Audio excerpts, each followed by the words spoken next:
ज़मीरुद्दीन अहमद की कहानी। पाताल। खुली खिड़की से लगी मेज पर निटिंग बैग के पास रखी हुई सलाइयों पर चढ़े नन्हे मुन्ने मोजे का रंग, जो कोई आध घंटे पहले तक हल्का आसमानी था, महर को अब सुरमई नजर आया। अध बुने मोजे से हटकर उसकी नज़रें आसमान की तरफ उड़ गईं।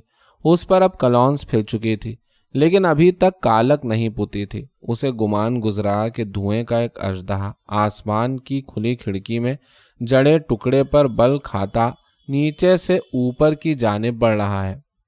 वो हेडबोर्ड से दो तकियों के सहारे टेक लगाए आधी बैठी हुई थी। वो बिल्कुल सीधी होकर बैठ गई और उसने एक बार फिर आसमान के उस हिस्से पर नजरें जमाईं जहां उसे धुएं का अजदहा बल खाता दिखाई दिया था। नहीं, आसमान तो बिल्कुल साफ है। मेरा वाहिमा था। परसों रात इसी तरफ से पहले धुआं उठा था और फिर शोले, जो यहाँ से बिल्कुल साफ नजर आए थे। हालांकि टिच ने कहा था कि आग कम से कम 2-2.5 मील दूर लगी है। हल्की सी मुस्कुराहट बस एक पल के लिए उसके होठों पर फैलने की कोशिश करके गायब हो गई। तुम मुझे टिच कहना नहीं छोड़ोगी? हरगिज नहीं। और मैं भी तुम्हें फैटी कहना शुरू कर दूं तो? मैं तो नहीं फैटी किसी तरफ से भी।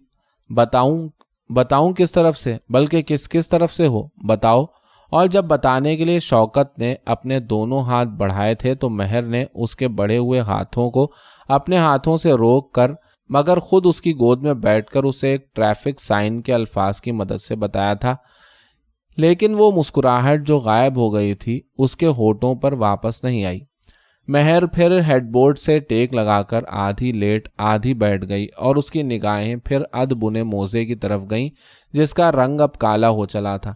उसने याद करने की कोशिश की कि कब फंदे डाले थे, मगर उसे ठीक से याद नहीं आया। बहुत दिन हो गए, उसने फैसला किया और फिर उठकर सलाइयों और उन पर चढ़े मोजे को निटिंग बैग में रख दिया। महर मुड़ी तो उसने देखा पठानी दरवाजे की चौखट से टेक लगाए खड़ी हैं, जो साहिबान की तरफ खुलता था। उन्होंने पूछा, बत्ती जला दूं? जला दो।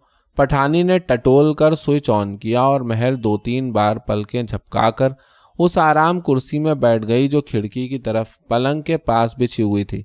आइए। पठानी अंदर आकर पलंग की पट्टी पर टिक गई। शौकत मियाँ नहीं आए अभी तक। महर को मालूम था कि पठानी को मालूम है कि शौकत मियाँ अभी तक नहीं आए हैं, फिर भी उसने कहा, नहीं, आने ही वाले होंगे। हाँ। पठानी आकर कुर्सी के पास फर्श पर उकड़ूं बैठ गईं और उन्होंने दाएं कोहनी दाएं घुटने पर टिकाकर और दाएं हथेली से अपने दाएं गाल को सहारा देकर कहा, लेट जाओ बेटा। लेट जाऊंगी, डॉक्टरनी ने मना किया है, मालूम है, पर सारे वक्त लेटी तो नहीं रह सकती। पठानी ने जैसे उसकी बात सुनी ही नहीं। एक बार हो चुका है, तभी इतनी एहतियात बताई है। कर तो रही हूं एहतियात। महर ने अपने लहजे में झल्लाहट सी महसूस की। वो पशेमान हुई। इतनी देर से लेटी हुई थी कि नहीं? पठानी चुप रही। उनकी खामोशी ने महर के एहसासे पशेमानी को हवा दी। उसे अपने आप पर गुस्सा आया। उन पर बिगड़ने की क्या ज़रूरत थी, और वो भी इन हालात में। ऐसे वक्त उसका जी चाहा कि ज़ोर ज़ोर से रोए चिल्लाए। वो उठी और जाकर बिस्तर पर लेट गई, मगर लेटने से पहले उसने नज़रें नीचे करके कहा, मुझे माफ़ कर दीजिए। उसकी मुआफ़ी की आड़ में जो दुख छुपा हुआ था, पठानी को उसकी एक झलक नजर आ गई और उन्होंने अंदर ही अंदर बेचैन होकर उसे बड़े प्यार से झिड़का। कैसी बातें करती हो बिटिया? और दूसरी कोहनी दूसरे घुटने पर टेक कर और दूसरी हथेली पर अपना दूसरा गाल टिकाकर उन्होंने एक दूसरी बात शुरू कर दी। एक गिलास दूध ही पी लो। आज भी दोपहर को कुछ नहीं खाया? नहीं। या किसी खास चीज़ को जी चाह रहा हो तो? 2-3 दिन से महर का गोल गप्पे खाने को जी चाह रहा था, लेकिन ऐसे वक्त इन हालात में किसी खास या आम चीज़ की फरमाइश का ख्याल ही उसके लिए बायसे निदामत बन गया। किसी को मालूम हो जाए तो क्या सोचे? उसने जल्दी से कहा, नहीं। पठानी दोनों घुटनों पर दोनों हाथ रखकर उठा चाहती थी कि कहीं दूर से सन्नाटे को चीरती फायरिंग की आवाज़ आई। वो फिर बैठ गईं और महर ने आंखें बंद कर लीं। दोनों का जी चाहा कि कानों में उंगलियां ठूस लें, मगर दरअसल दोनों के कान और फायरिंग का इंतजार कर रहे थे, लेकिन और आवाज़ नहीं आई।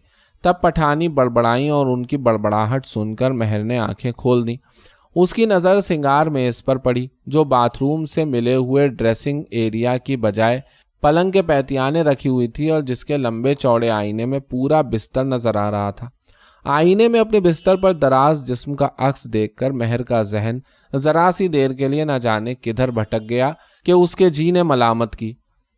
पठानी बाहर जाने के लिए मेज के सामने से गुजरती हुई फ्रेम की हुई उस तस्वीर के पास रुकी जो मेज के एक सिरे पर रखी हुई थी और जिसमें एक नौजवान के सारे चेहरे पर फैली हुई मुस्कुराहट सबसे ज्यादा नुमायां थी। पठानी ने तस्वीर को ऐसी नज़रों से देखा जिनमें मोहब्बत, अकीदत, दुख, अफसोस और कई और जज्बात और एहसासात घुले मिले थे।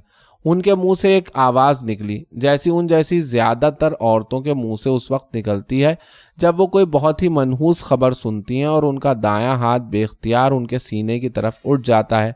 फिर उन्होंने झुककर तस्वीर का फ्रेम और शीशा अपने दुपट्टे के पल्लू से इस एहतियात से साफ किया कि कहीं शीशा चटक ना जाए, कहीं मुस्कुराहट भिंच ना जाए। और जब पठानी बाहर जाने के लिए दरवाजे की तरफ बढ़ी तो महर ने कहा, तस्वीर मुझे दे दीजिए। पठानी ने तस्वीर मेज पर से उठाकर उसे दी और उसने वैसे ही लेटे लेटे उस छोटी सी मेज की दराज खोली जो पलंग के सिरहाने के पास रखी हुई थी और नौजवान की मुस्कुराती नज़रों से नज़रें चुराकर तस्वीर को आहिस्ता से दराज में रखकर उसे बंद कर दिया।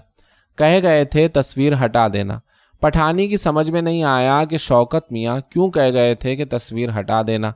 वो बाहर जाने की बजाय पलंग पर महर के पैरों के पास बैठ गईं। तब वजह उसके जहन में कौंधे की तरह लपकी और उसकी रोशनी में उन्हें कुछ और भी नजर आया। उसके भेद उन्होंने अंगुश्ते शहादत ऊपर की तरफ उठाते हुए कहा, वही जाने, 2 दिए, दोनों उठा लिए। पठानी को गुमान गुजरा कि उनके बेटों के उठा लिए जाने की पुरानी खबर फिर सुनकर महर ने झुरझुरी ली है। उन्होंने उठाकर उसके पैर अपनी गोद में रख लिए और आहिस्ता आहिस्ता उसकी पिंडलियां दबाने लगीं। महर ने कोशिश की मगर उन्होंने उसे पैर खींचने नहीं दिए। आज तो शौकत मियाँ मिले होंगे खान साहब से।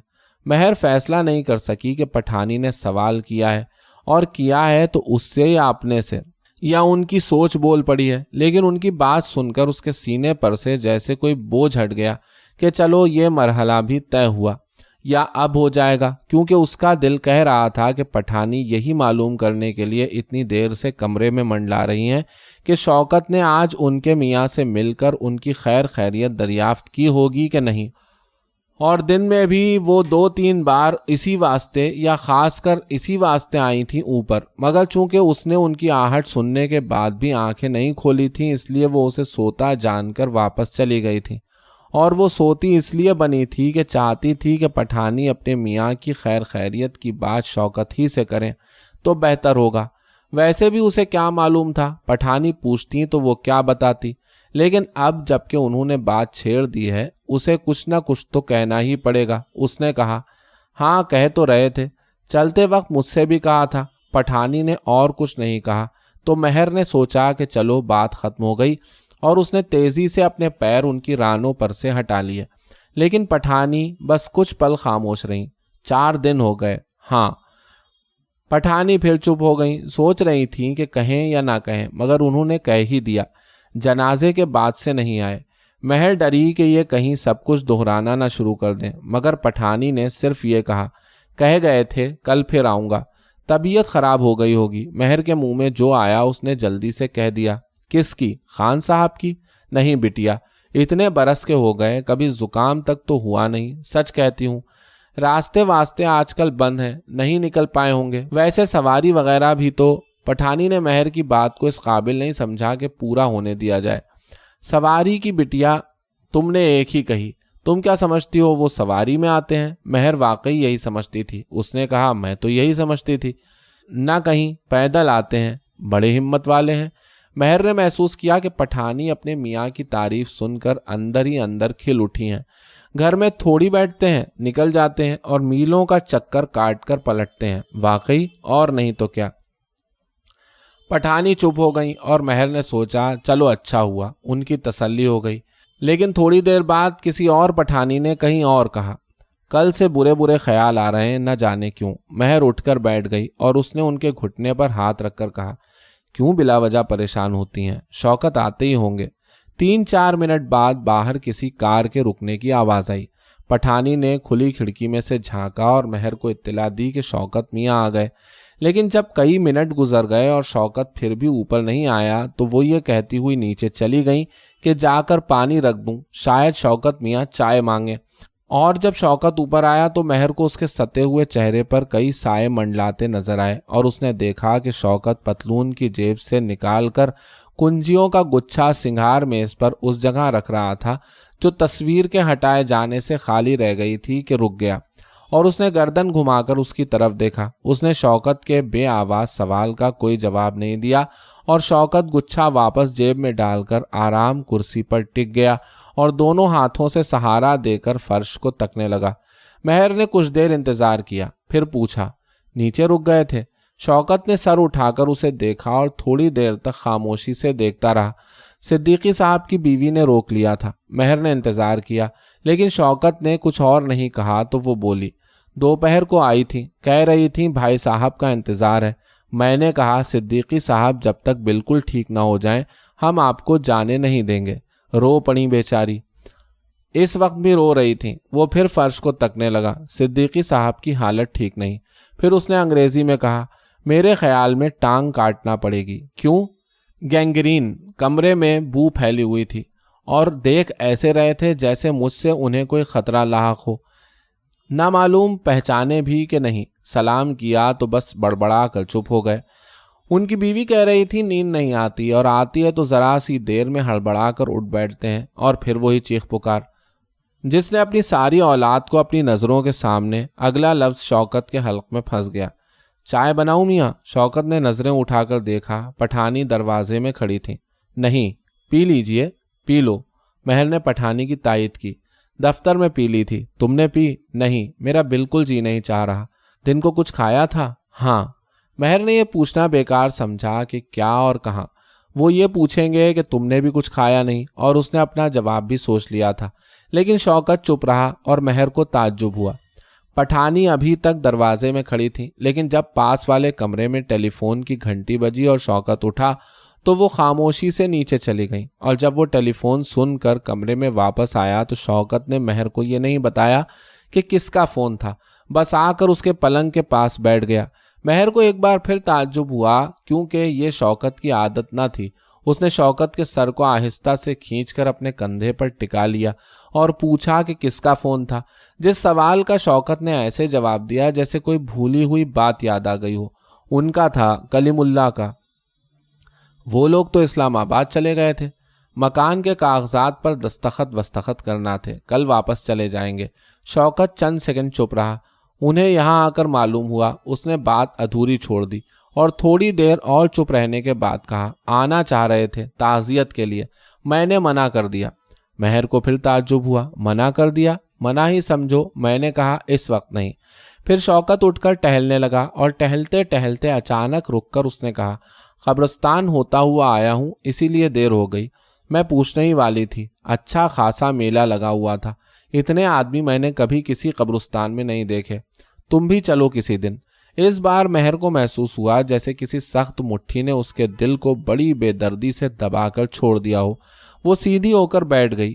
اس نے شوکت کے ہاتھ پکڑ کر اسے اپنے پاس بٹھایا اور کہا، تھوڑی دیر لیٹ جاؤ۔ شوکت لیٹ گیا اور چھت کو گھورنے لگا۔ مہر نے اس کے پتلون کی جیبیں ٹٹول کر سگریٹ کا پیکٹ اور لائٹر نکالا، ایک سگریٹ سلگائی، ایک کش لیا اور سگریٹ شوکت کے منہ میں لگا دی، اور وہ آنکھیں بند کیے سگریٹ پیتا رہا اور ایش فرش پر جھاڑتا رہا۔ اور مہر کبھی اسے، کبھی اس کی جلتی سگریٹ اور کبھی اس ایشٹرے کو دیکھتی رہی جو پاس ہی میز پر رکھی ہوئی تھی، مگر اس نے ایشٹرے کو اٹھا کر شوکت کے پاس رکھنا مناسب نہ سمجھا۔ شوکت نے آنکھیں کھولی، سگریٹ پر نظر ڈالی جو آدھی رہ گئی تھی، کروٹ بدل کر پیٹھ مہر کی طرف کی، ہاتھ بڑھا کر سگریٹ کو ایشٹرے میں زور سے مسلا اور کلمے کی انگلی سے فرش پر بکھری ہوئے ایش کو ٹیڑھے میڑھے خاکوں کی شکل دینے لگا۔ تم نے کچھ کھایا؟ مہر نے شوکت کے سوال کا جواب دیا۔ وہ سوچ رہی تھی کہ یہ بھی کوئی کھانا ہوا، اور پھر تاکید کریں گے جیسے صبح دفتر جاتے ہوئے کی تھی، اور پھر یاد دلائیں گے کہ ڈاکٹر ستارہ نے اچھی اور مکمل غذا کی ضرورت پر کتنا زور دیا ہے، لیکن شوکت نے کچھ بھی نہیں کہا۔ ایک لفظ، ایک بامانی یا بے معنی آواز بھی نہیں نکلی اس کے منہ سے۔ और महर के ताज्जुब की खटक और तेज हो गई। वो इस खटक की शिद्दत महसूस करती रही और शौकत के बालों में आहिस्ता आहिस्ता हाथ फेरती रही। फिर उसने कहा, कपड़े बदल लो। बदलता हूँ। लेकिन वो उठा नहीं, फर्श पर एस्ट्रे से बने खाकों को घूरता रहा। अचानक उसने करवट बदली और मुंह महर की तरफ करके कहा, आज मैं पठानी के घर गया था, वहां भी कर्फ्यू लगा हुआ है, बड़ी मुश्किल से इजाजत मिली। शौकत बात अधूरी छोड़कर उठा। महर समझी कि कपड़े बदलने जा रहे हैं, बदल कर बात पूरी करेंगे, मगर वो ड्रेसिंग एरिया की तरफ नहीं गया, बल्कि उसने दरवाज़ा बंद करके चटखनी चढ़ाई और वापस आकर महर के पास पलंग पर बैठ गया। वहां अब कुछ नहीं, उसने संभल संभल कर कहना शुरू किया। सिवाय जले हुए मकानों के किसी को पता नहीं कि कौन जिंदा है और किसे छुटकारा मिल गया। बस ये मालूम हुआ कि कई लाशें मिली, कुछ जली हुई। वो रुका, फिर उसके मुंह से दरिंदे निकला। महर ने आंखें मींच लीं और घुटनों पर सर टिका के शौकत की उभरती डूबती आवाज सुनती रही कि शौकत किस किस अस्पताल और मुर्दा खाने गए और उन्होंने कितनी लाशें देखी और कितने जख्मी, और देखा कि कई लाशें तो ऐसी थीं कि उनके अपने भी उन्हें शायद ही पहचान पाए, मगर उन्हें पहचानी जा सकने वाली कोई लाश ऐसी नहीं मिली जिस पर उन्हें खान साहब का शुबा भी हो सकता। हालांकि एक फौजी ने बताया कि इस घर में भी एक लाश मिली थी। महर को झुलझुरी आई जिसने उसके सारे जिस्म को हिलाकर रख दिया।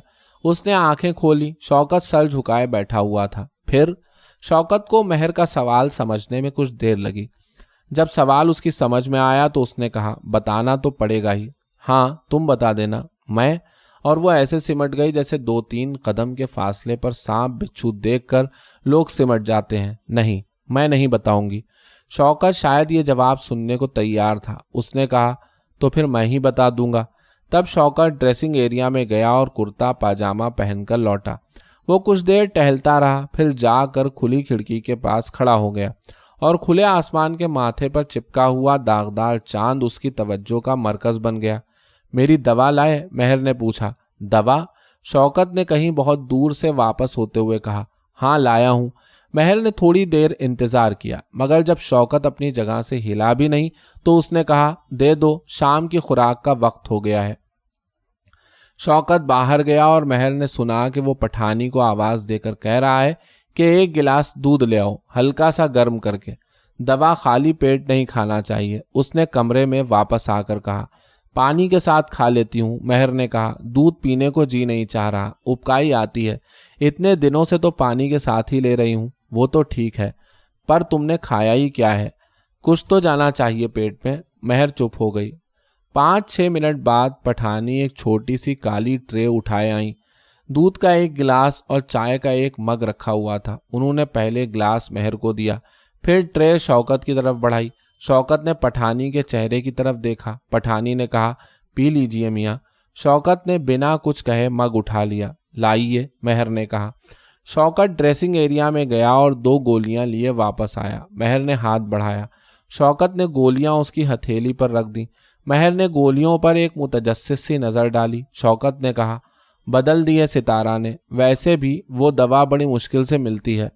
महर ने एक गोली मुंह में रखी, 2 घूंट दूध पिया, फिर दूसरी गोली और थोड़ा और दूध, और फिर बाकी दूध, आंखें बंद करके एक ही सांस में, जैसे लोग कड़वी दवा पीते हैं, और खाली ग्लास पठानी को दे दिया जो ट्रे पकड़े पलंग के पास खड़ी थी। शौकत आराम कुर्सी के सिरे पर टिका हुआ आहिस्ता आहिस्ता चाय पी रहा था। उसने महर से कहा, अब लेट जाओ।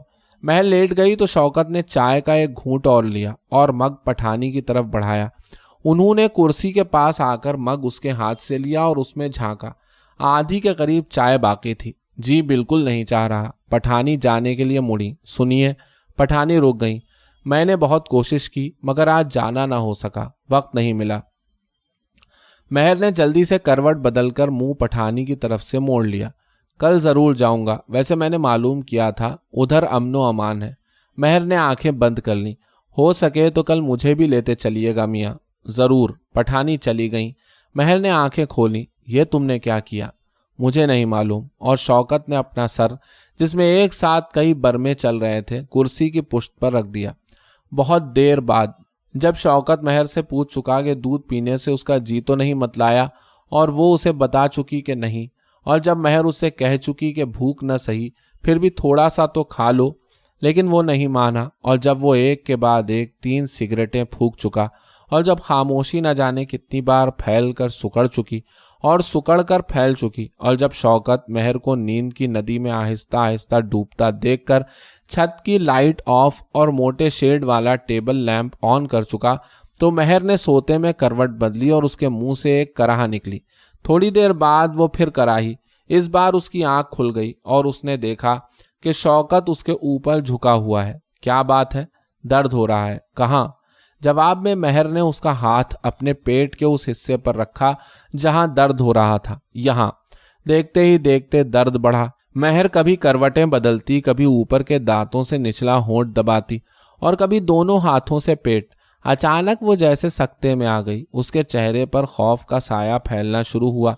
वो उठकर बैठ गई और उसने डरते डरते अपना बायां हाथ रानों के बीच में डालकर सफ़ेद शलवार को छुआ। फिर दूसरे हाथ से जल्दी से कमीज का दामन ऊपर उठाया और झुककर देखा। आई एम ब्लीडिंग शौकत, वो चिल्लाई। महर उठकर बाथरूम जाना चाहती थी, मगर शौकत ने उसे कंधों से पकड़कर लिटा दिया।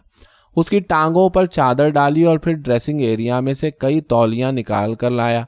उसने टटोल कर शलवार खोली और उतारी और तह करके एक मोटी सी तौलिया उसके नीचे रखी। फिर वो लपक कर पास वाले कमरे में गया और डॉक्टर सितारा को फ़ोन करके वापस आया तो पलंग की पट्टी पर महर के पास बैठकर और उसका एक हाथ अपने दोनों हाथों में लेकर उसने उसे बताया कि डॉक्टर चल दी है। डॉक्टर आई तो उसके पीछे पीछे पठानी और उसके बाद सिद्दीकी साहब की बीवी भी ऊपर आई, लेकिन बाहर साहिबान में रुक गई। उसने अच्छी तरह से मुआयना करने के बाद शौकत को बताया कि हमल ज़ाय हो चुका है। सबब मालूम करने के लिए उसने कई सवाल किए, जिनके शौकत ने बज़ाहिर तसल्ली बख्श जवाब दिए, लेकिन डॉक्टर के चेहरे से मालूम होता था कि वो पूरी तरह से मुतमईन नहीं हुई है। मगर उसने कहा कुछ नहीं। बस जब ब्लीडिंग करीब करीब रुक गई तो वो ये कहकर चली गई कि इस वक्त तो मुमकिन नहीं, कल सफाई की जाएगी। डॉक्टर के जाने के बाद शौकत और महर ने देखा कि पठानी और सिद्दीकी साहब की बीवी दोनों रो रही हैं। महर ने हाथ के इशारे से उनको अपने पास बुलाया। दोनों ने बारी बारी उसके पास बैठकर उसके सर पर हाथ फेरा। सिद्दीकी साहब की बीवी ने कोई दुआ पढ़कर फूंकी और थोड़ी देर बाद नीचे चली गईं। मगर पठानी मुसिर थीं कि वो रात भर बिटिया के पास रहेंगी।